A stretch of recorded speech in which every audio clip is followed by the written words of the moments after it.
Hey Sunrise, it's Andrew with your small group questions for this week.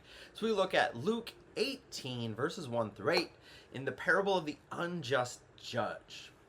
So as you turn to your text, we see this series of parables Jesus begins to speak through, and he opens with this one that says that he is teaching them about prayer.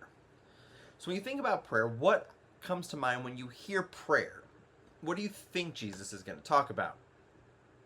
And so we have this idea of prayer. How does this text relate to what we believe prayer to be? If that makes sense, you're just thinking through this. You hear this parable about prayer. How does this parable relate to prayer? So how do we see that in our two main characters? How do we see that in the judge? And how do we see that then in the widow? How do they relate in our relationship of praying to God? And why is it important that Jesus highlights this contrast of this wicked judge versus our good judge in the Father? How do these things begin to teach us more and more about the heart that we should have in prayer and faith? So then he works this out, shows the persistence, and then calls us to have a similar persistence in our approach to God. Do we think of prayer in a persistent manner? Do we give our prayers that constant attention? Are we continually going to the Father with our requests? And then in this vein, we have this idea of justice. The widow is seeking justice.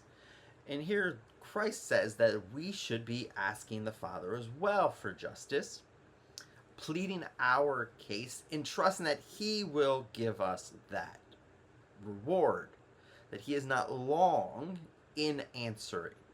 What does that mean? How does that fit within what we know of God and what we've seen play out throughout our time in these gospel encounters? What is he teaching us through this request and through this parable?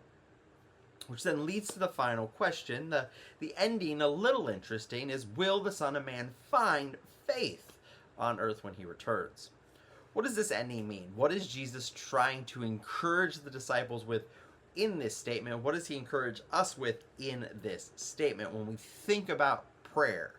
How does this ending connect to the reality of prayer? So I hope you spend some time thinking deeply on this text, thinking deeply about prayer and putting prayer into action.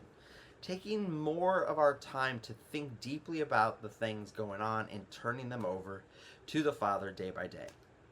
Can't wait to see you guys in worship on Sunday as we unpack these truths together. See you soon.